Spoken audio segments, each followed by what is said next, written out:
What is actually involved in this continuity of the spirit?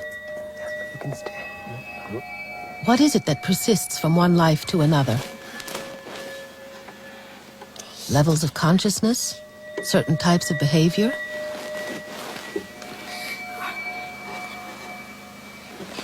Belief in a direct connection between one life and another is made possible by our own personal subjective experience. The Buddhists believe that every human being is the focal point of a spiritual as well as a biological heritage. Karmapa is spiritually descended from Karmapa. Biologically, this is his father, Karma Dundup Tashi, age 54. And this is his mother, Lolaga Poldozum, age 46.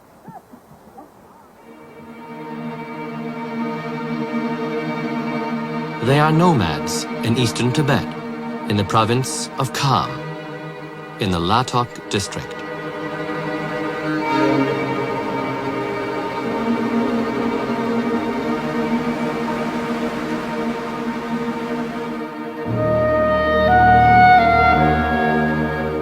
And this is the Pakor Valley. The family have been living here for generations.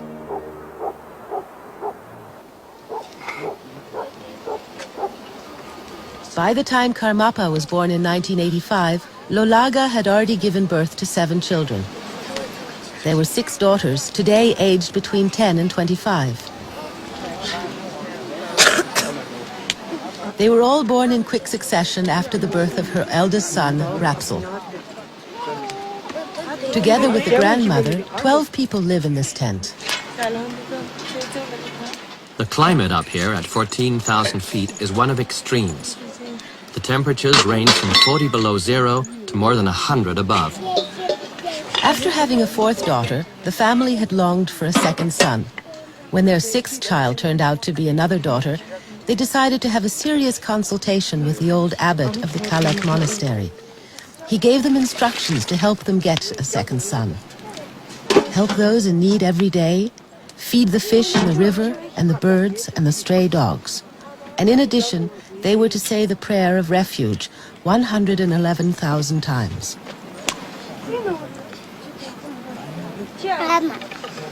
But when yet another daughter was born, the old abbot had died. Lama Palden became his successor, and he gave them the same advice. In addition, he recommended a pilgrimage to Lhasa. The father traveled to central Tibet, while the mother stayed home with the family and continued to pray. After 50,000 prayers, Lolaga was pregnant. The family prayers were intensified. The father said tens of thousands, but the largest number, more than 1,000 a day, were said by the grandmother. She tells how, at the birth of her daughter, there had already been signs that Lolaga would greatly benefit Buddhism.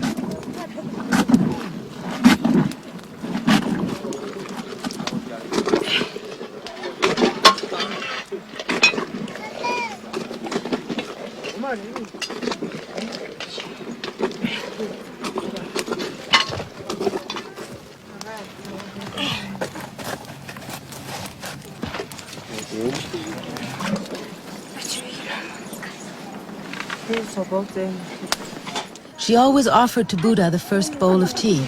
Now Buddha is part of her family. Her devotion is nevertheless the same.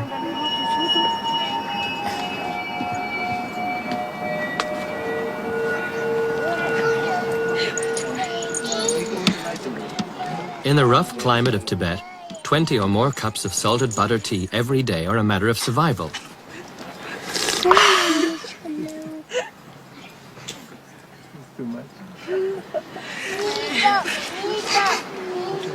Their main food is tsampa, barley flour kneaded with butter tea. In addition, they eat a fair amount of meat. Vegetables do not grow up here. Their oldest son, Rapsel, 27, is responsible for the herds. Karmapa's family owns about 90 yaks. This is enough to supply their own needs and produce surplus meat and butter which they can trade for the barley grown in the lowlands.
They use every part of the animal, not just the meat and milk.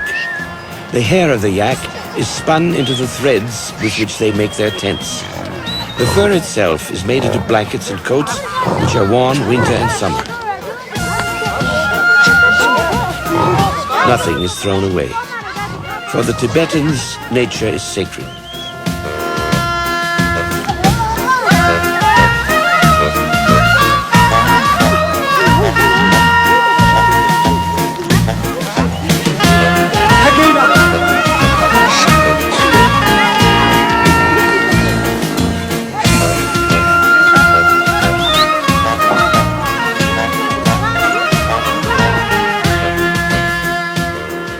In 1985, the summer pasture of the Karmapa family was only one valley away.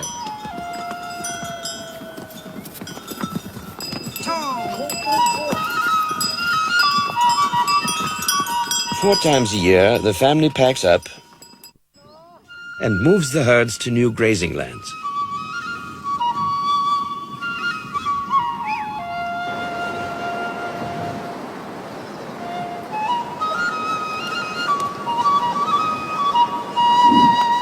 They set up their tents there in early June. In the last month of Lolaga's pregnancy.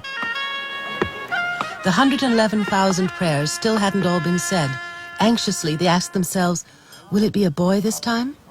She dreamt of 3 white cranes who brought her a golden letter from Padmasambhava, the founder of Buddhism in Tibet. They told her to keep the letter secret until the time was ripe.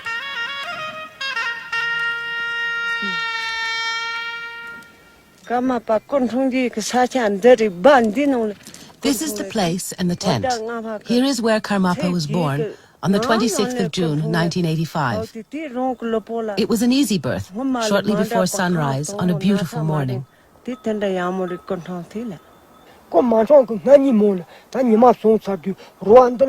can't explain it, but the evening before there was a rainbow over the tent, even though the sun had already set. Naturally, I had no idea that the child was Karmapa, but the many wondrous signs which accompanied his birth made us very happy and gave us the certainty that this child would be of great benefit to Buddhism.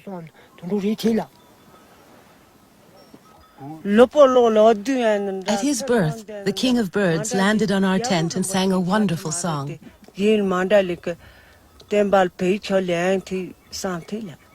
On the third day after his birth, we also suddenly heard conch shell horns resounding everywhere. At first I thought it was an aeroplane. Everyone around here heard it. This sound lasted for an hour and a half. Our neighbors, the Sipas, the Tsewogs, and the Chudzoms will tell you the same thing. I looked out, but I couldn't see anything.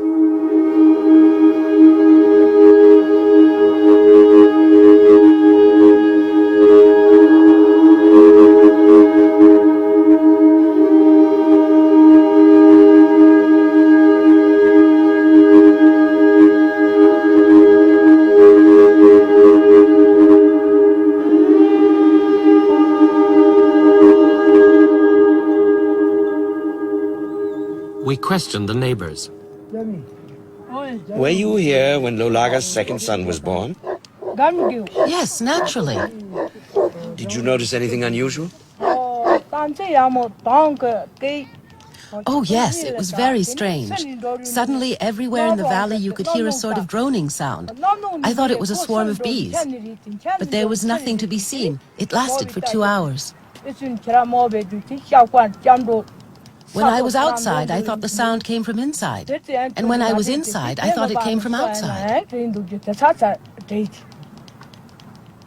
Excuse me, could we ask you a question? When Lolaga's second son was born, can you remember hearing anything unusual? Was there any special sound? Everywhere, everywhere.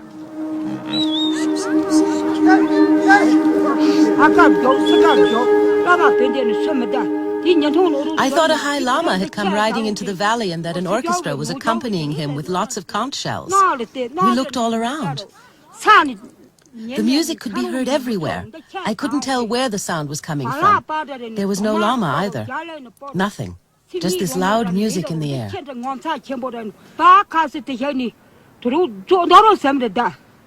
How long did it last? About 2 hours. And when was that? Summer. In the year of the ox, I think. Yes, she's right.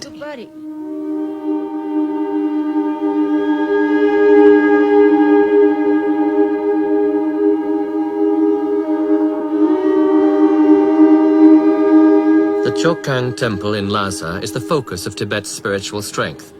It is located below the Potala, the Dalai Lama's palace.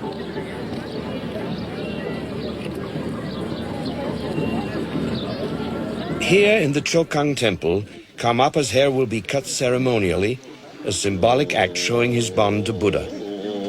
Normally, this rite is performed in front of a higher lama, but Karmapa does it at the feet of the Chovo.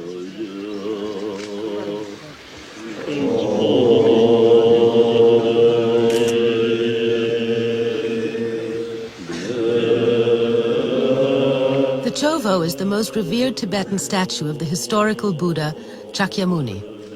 This is only the second time in Tibet's history that a Karmapa has celebrated his hair-cutting ceremony here in the holiest place in Tibet. Karmapa is receiving his personal Buddhist name for this life, Urgen Tinli Dorje, plus 9 other names. Now the time has come. Situ cuts off a few hairs, and Urgen Tinli Dorje becomes a monk.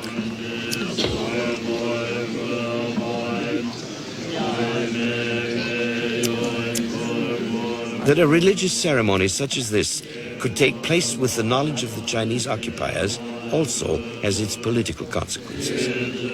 The fact is that the Chinese consider reincarnation pure superstition. Even so, they recognize Urgen Tinli as Karmapa. And what's more, they do so only because their political enemy, the Dalai Lama, has identified him as the true reincarnation. In view of the fact that the Dalai Lama cannot visit Tibet, and it is forbidden to even mention his name, the Tibetans were immensely gratified to see Karmapa officially receive the Dalai Lama's congratulatory scarf, or katak, in full view of the Chinese occupiers.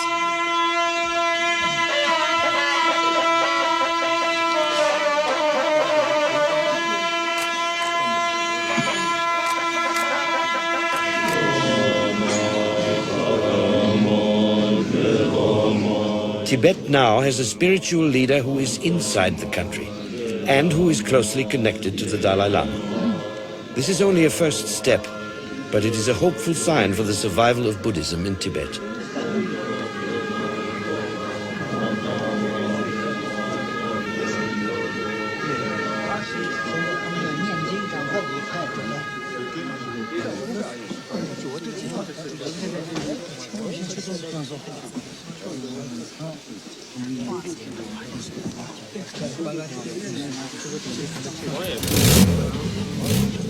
In order for Karmapa to travel freely throughout the world to meet his many followers and complete the work of the 16th Karmapa, he will have to perform a delicate political balancing act between China, occupied Tibet, and the outside world.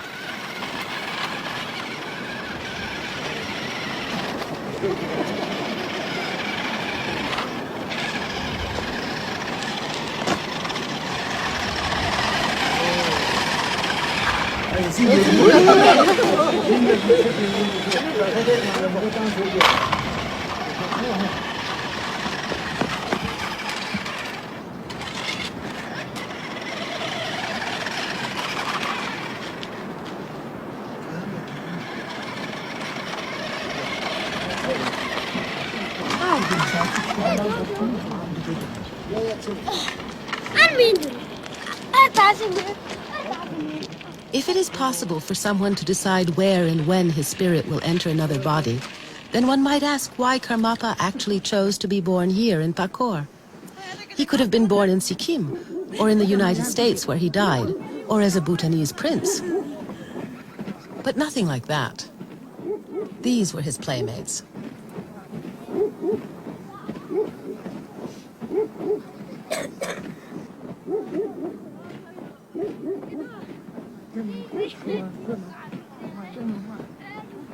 They lived almost identical lives, and yet he is completely different. Was it his sense of compassion that moved Karmapa to choose this place, these people, and this martyred land for his rebirth?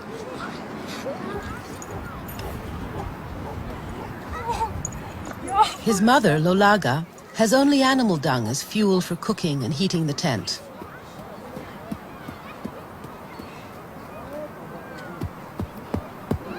She has to pound it flat for drying. When she was a child, she collected dead wood in the forests around here. It's hard to believe that this area, like all the enormous expanses of eastern Tibet, was once a huge forest, full of trees so large that it took several men with outstretched arms to encircle them. What happened to the trees? In my childhood, there was a dense forest here. But during the last decades, all the forests have been cut down. One mountain after another has been stripped. Here, there are only tree stumps. This is all we have left. The trees have all been floated to China, and now nothing grows here. It's terrible.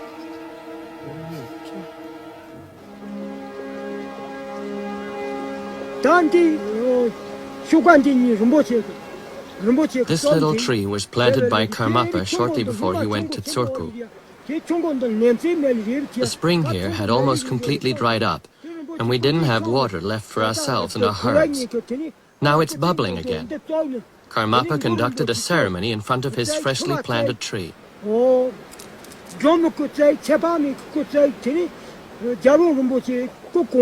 If he hadn't saved the spring, the summer pasture up here would have been lost, and we would have had to move down to the river to find water for our animals.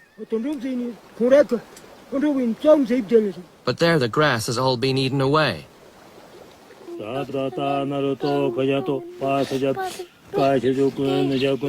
Umtse was in close contact with the 16th Karmapa throughout his life. He went into exile with him in Sikkim, and now, at the age of 72, he has returned to Tsorpu.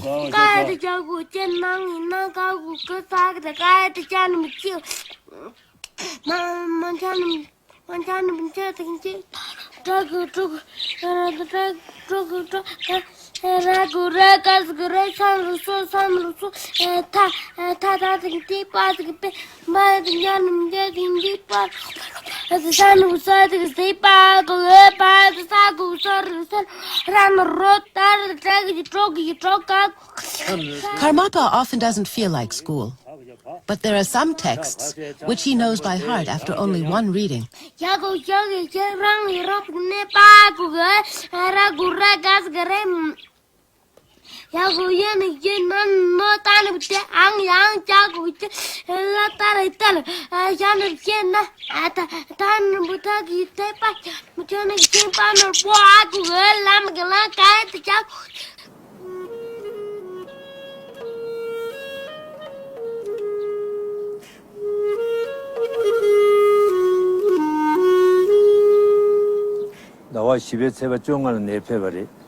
It was June 15th, the day Karmapa arrived, that our abbot, Dripon Dechen, told me I was to teach Karmapa.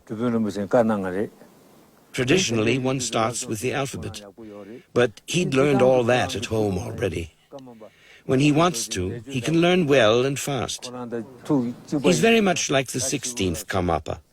He loves birds. He likes to play. His mentality is like that of his predecessor.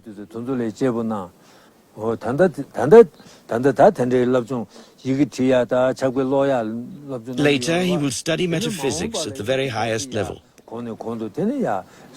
And someday, he will have a lot of monks to educate, so he'll have to become a great master himself. He will be a leader who frees people from their suffering and brings them great happiness. He is the living Buddha. He embodies Buddha's teachings and will disseminate them in all realms of existence. He will achieve great things. But at the moment, he is a child, and so there are still things that I can teach him. Later, this will no longer be the case. I will serve him as long as I am able to. I am not a master myself, so there isn't much that I can give him.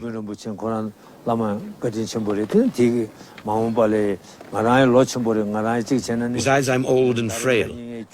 I could be dead in a month, or in 1 or 2 years, one doesn't know. In the future, he'll determine his own activities.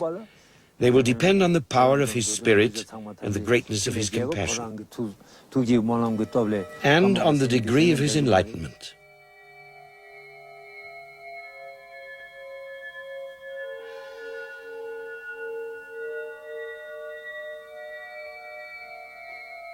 Enlightenment is neither a present nor an accident.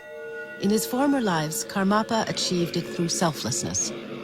It is said that the 16th Karmapa accepted his cancer out of love for the people of the West. He spent his last days in this American hospital.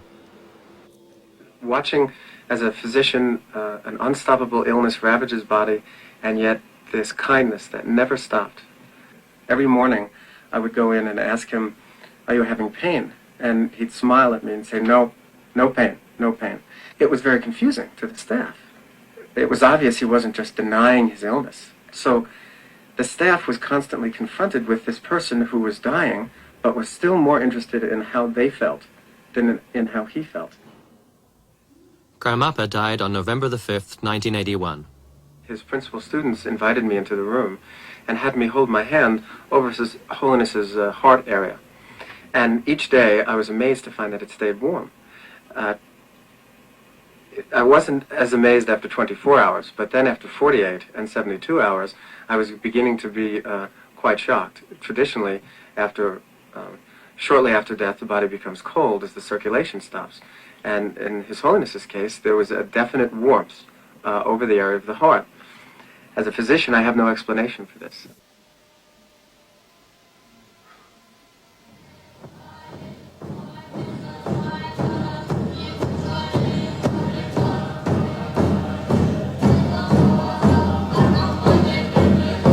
Ever since his death, Karmapa's followers, both monks and lay people, have been praying that he might quickly return to Earth in human form.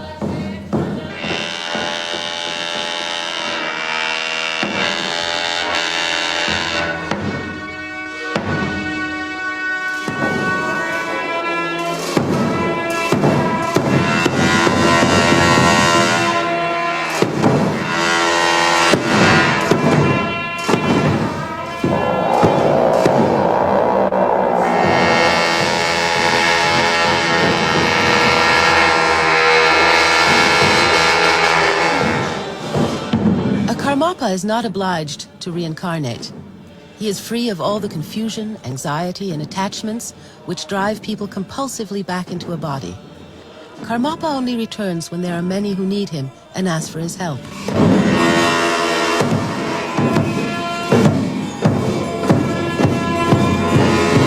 The spirit moves freely, independent of whether he has a body or not. The famous 1,000-year-old Tibetan Book of the Dead teaches that experience is based upon projection. The projection is the image of the world we make for ourselves and which we call reality. According to this traditional teaching, the world of our experience is a dream. It's like watching a film which emotionally is very real for us, but has little to do with the reality of sitting in the cinema. Tibetans believe that, like this metaphor, experience continues after death. The projector is the spirit which cannot die. The show goes on, so to speak. If we become conscious that it is our mind which produces the film, the experience, then we can stop the projector of our mind and become aware that the true nature of our spirit is emptiness.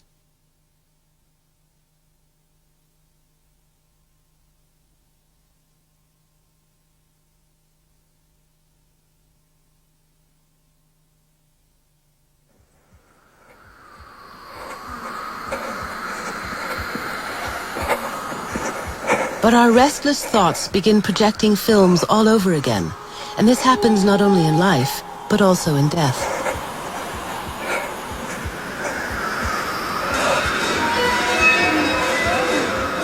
The Tibetan Book of the Dead even says that experience during death without a body is 7 times more intense.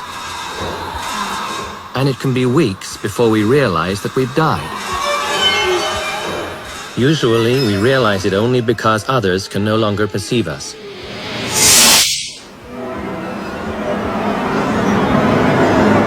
And we no longer leave traces in the sand. Then we understand. This is death.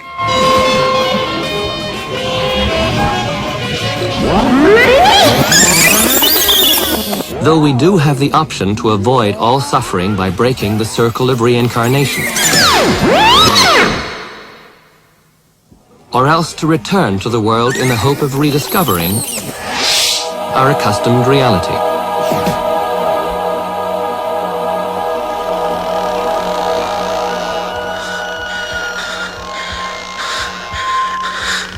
We again pursue our projections and search for ourselves.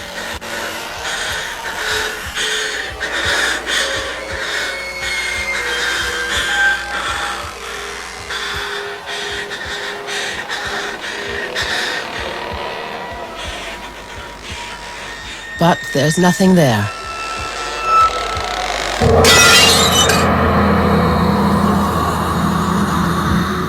So the solution is a new body.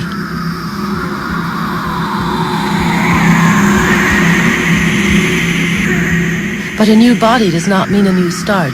It's just a continuation of the fate we have created for ourselves. Karmapa says, don't be afraid of death. Death does not put an end to our experience.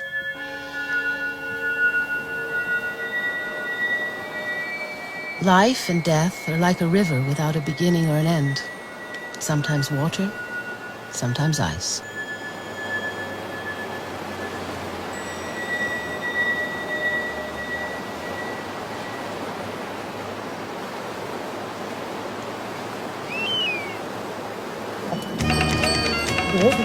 The family sets out to Tsurpo to be present at the enthronement of their son as the new living Buddha. Even Karmapa's little brother is going along. The family had been longing for a second son for so many years. And now, as Karmapa, he's left them. The last-born child is again a son, and a comfort to them.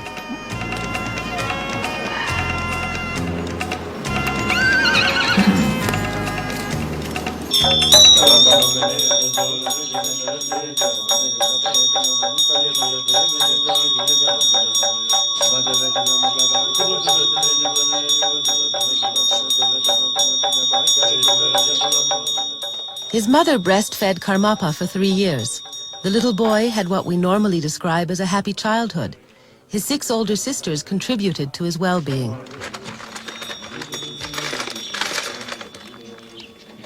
Immediately after he was born, his mother sent one of his sisters to fetch water at the river. When the sister came back, she said a magpie had just given her the name of her new brother, Abogaga. And so, for the first 7 years of his life, until his discovery, he was called Abogaga.